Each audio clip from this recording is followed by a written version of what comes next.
Thank you all for coming late, 4 p.m. On day 2 here at HIMSS. My name is Jake Tinkham. I'm a senior account executive with Arcadia. One great thing about the role that I have is that I get to work with our customers through the full life cycle of implementation as well as beyond implementation. And another great part of my role is that I get to stand here and have the honor to stand with Christine, one of my customers I've been working with for a couple years now. So shout out to the IHP team. I'm sure they are watching right now on the live stream, right? So I'm going to hand over to Christine. Christine's going to introduce herself, talk a little bit about IHP for a couple of slides, and then how you use Arcadia. Okay, thank you, Jake.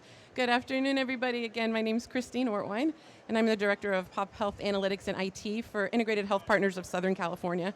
So today I want to talk to you guys about improving platform adoption through the use of self-service tools, as well as improving the quality of your data. So here we go. I'm going to do the obligatory, let me introduce my organization. So as I said, I work for Integrated Health Partners. We are a clinically integrated network of 9 federally qualified health centers. For those of you that don't know, federally qualified health centers, or community health centers as we like to call them, are those primary care centers in our most needy communities. It's where underserved, underinsured individuals can access primary care within their communities. So you see our 9 members here. San Diego County is a very large county, right? It is the busiest border crossing in the United States. It bumps up against Tijuana. We have 16 military institutions. We're on the coast. And so our health centers span that entire distance. We have 9 health centers. There's about 96 sites or so. And so we have health centers that are very close to our U.S.-Mexico border, and then we have health centers that are way up north by Orange County, as well as inland. And so you can imagine that poses interesting sort of challenges as you try to serve those communities and provide those communities with data that they need. Our mission statement you see here, our values, we really want to engage and empower our health centers, and we want to do that by helping them use the data to inform their decisions. Many of you have strategic goals like this, and so our population and health management goals are, as you see here, we wanted to make sure we had a centralized data asset at the network level and have the infrastructure to be able to support initiatives in alternative payment models or value-based care.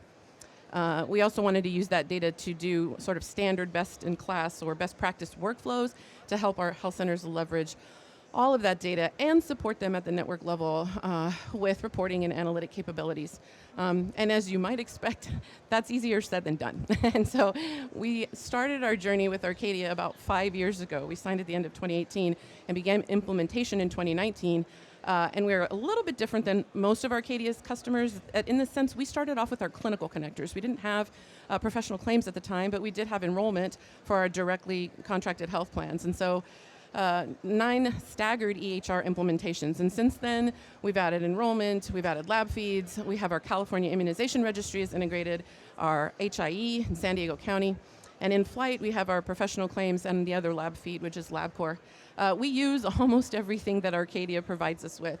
The web portal or the user interface, we are heavily in Foundry, have a great team of analysts, so we use Foundry lots for data exploration and data validation, and that's been pivotal.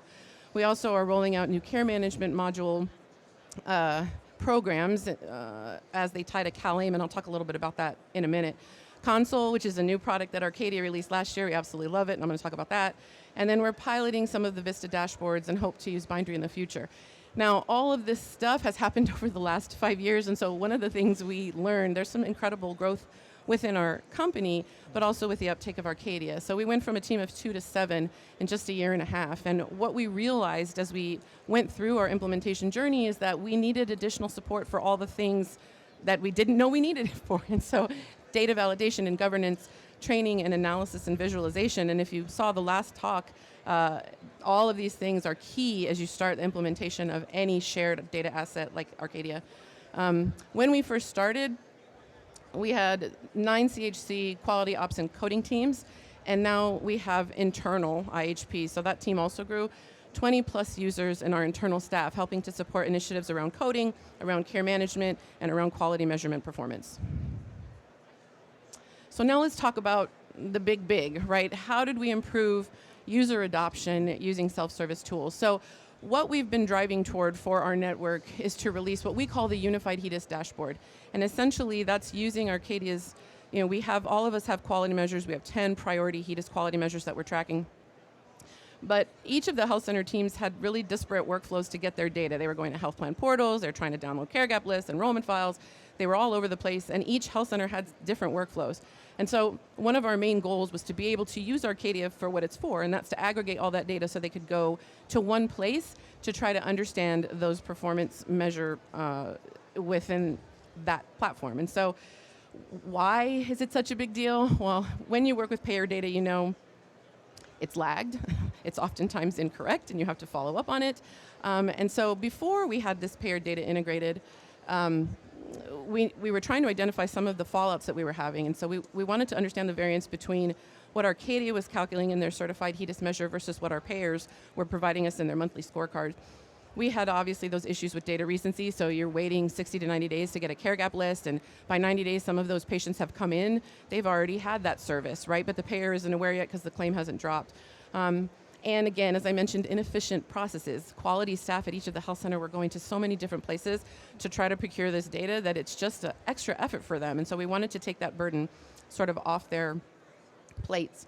And so by integrating the care gap data into the unified HEDIS dashboard, we're able to provide a more complete, up-to-date picture for our health centers. So all they have to do is get those lists and understand from the most recent point available, and I'm going to talk about that in a minute, who are the patients that need outreach? Who are the people that need to get that care? And then again, because our health centers are, like everyone, really strapped for resources, being able to integrate the payer data as well as that real-time EHR data means they can allocate the appropriate resources at the appropriate place. Less calls to a patient where the patient says, I already got seen, why are you reaching out to me to close this care gap? I had my A1C a couple weeks ago.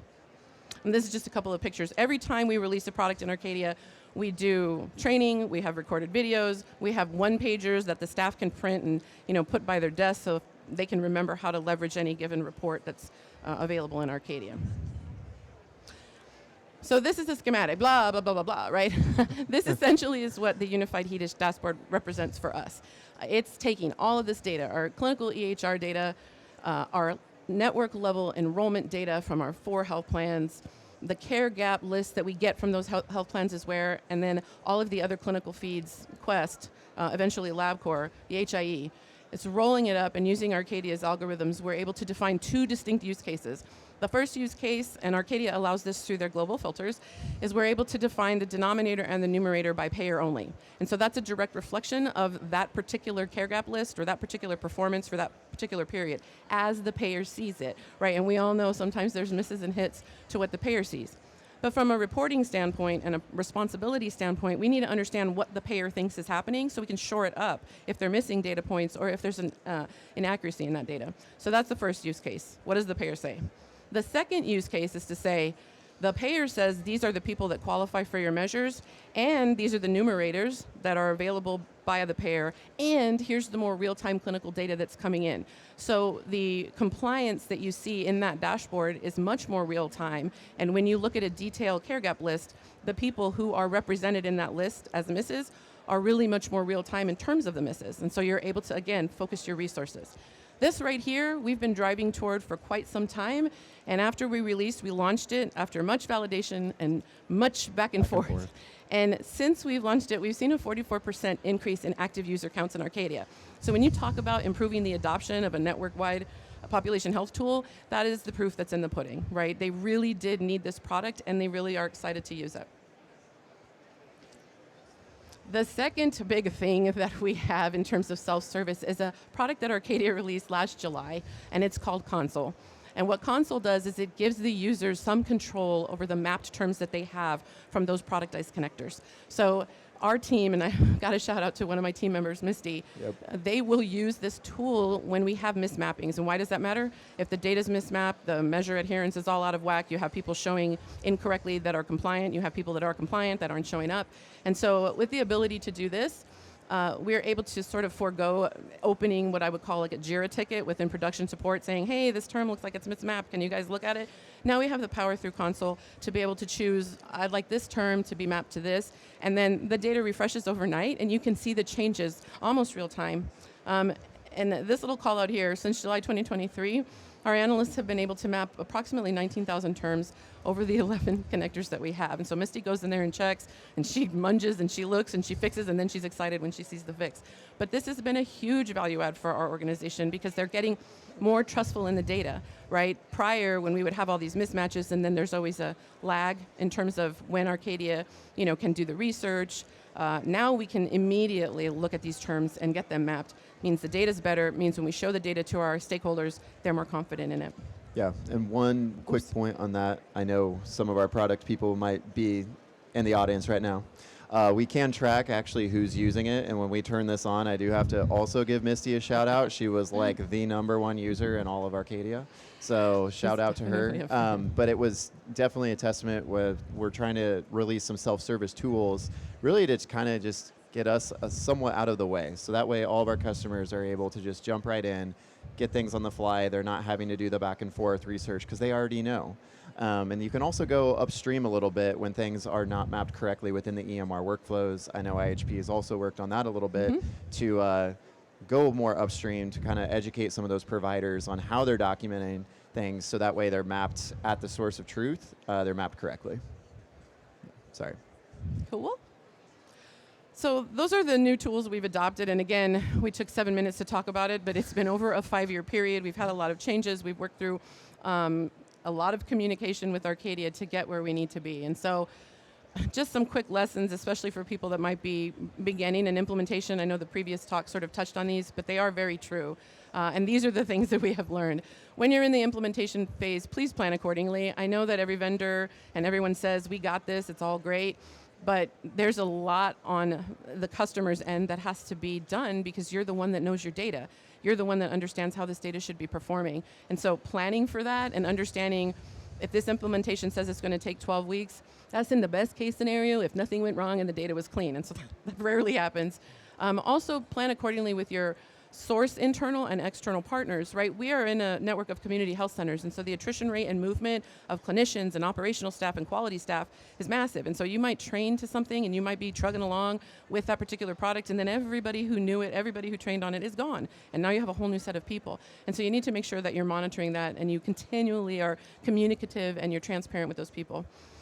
Data stability, this here is probably the one thing I think we miss. We definitely underestimated. So, and everybody knows this, data validation, even if you think you're going to have to do it, just plan for doing more because you're going to need to do more. But also, don't get caught in perfection is the enemy of just good, right? You got to get to a point, and then even when the data is not perfect, you got to have a boundary, and you got to say, even if 80% of this is good, let's use the 80% because those patients need to be helped, and those clinicians need that target, and those quality teams need to be able to understand who they have to reach out with. EHR workflow differences, so we have 9 separate health centers, and they're all on a different EHR. And even those within a health center across 7 or 8 sites on that same EHR have multiple workflows, and they're entering data very differently. And so you might fix one thing at one site, and you think, all of my stuff is mapped, it looks good. And then some other site comes along and starts entering an A1C value in a random field, and now all of a sudden you're missing half your point of care. What the heck happened there? I don't know. So you have to continue to monitor that. But again, work around it and use the data, get the feedback, and be transparent when you talk to your customers. More data is great, but make sure you have focused resources. And consistent messaging, again, I think this one, what I really want to call out here is, when we began rolling this tool out to our health centers, I think they were under the impression it would be a direct representation of what was in their internal EHRs. And so when they began looking at the data and it didn't match what they anticipated, they were very put off. This data's wrong. It's not my data. I don't have that. And what we needed to do is change our messaging to understand this data's not wrong, it's different, and it has additional data points that you might not be aware of at this time. That's the point of a population health tool. So those extra data points, use them because they're there for you and they're coming in from the network. Don't assume they're wrong.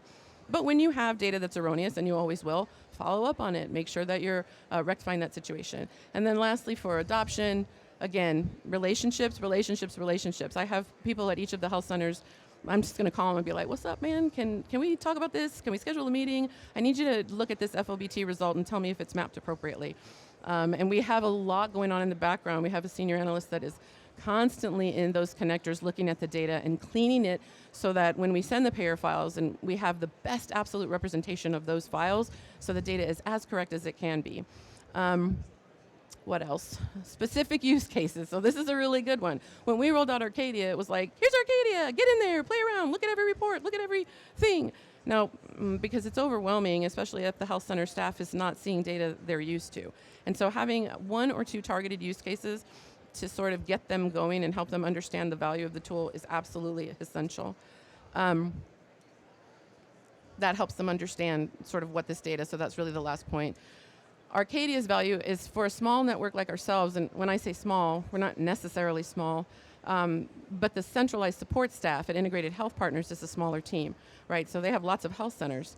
But Arcadia does the heavy lifting for us. They build those connectors, they monitor the data, they handle the security. We would never be able to do that at the network level for our health centers. It's not possible. And so the value they bring is really doing all of that heavy lifting for us and bringing out new products and letting us take them for a spin and all that good stuff. So that lets us deliver that data to them more real time and in a more correct format. What are we doing next? Because you're never finished. We have new claims connectors. So finally, after 5 years, we actually have the claims that we need for our professional risk contract. So we've been working on that connector, and that's going to help us perform in our value-based contracts and help us understand utilization and management of utilization. And we'll also begin exploring the Vista Suite as part of that. Prior to that, we really weren't using it because we didn't have a lot of claims, and much of that product is based around claims. We also are going to migrate to Foundry 2.0. Foundry is Arcadia's backend database that lets you access the raw tables. Great for data exploration, like I said, and validation. And this particular product is going to make processing times better. It's going to be a really good thing for our analysts who spend a lot of time in there. And then we want to use that data in Foundry. Arcadia is great, but their UI tool is, there's only so many reports you can run. There's only so many widgets and bells you can turn. And so we want to take that raw data and we want to make some custom dashboards to answer questions our customers have had for a few years. This is great, but can you do this for us? Because this is what we really need. And then lastly, we've got some upcoming care management and patient risk stratification we want to look at. So CalAIM, which is California's program, California Innovating and Advancing Medi-Cal, which is our version of Medicare. We call it Medicaid. We call it Medi-Cal in California. So we're going to be using that to meet the goals that we have for enhanced care management requirements. And then we also want to step up our game in terms of coding so that we are able to appropriately stratify our risk, the risk of our patients. And I think that's it. That's it. So thank you. I want to say thank you to my team. I know they're all watching. Misty, Michelle, and Laura, and Dina, and Christine. They're the ones that make this possible. I'm just here delivering the message. So thank you for your time. Yes, thank you.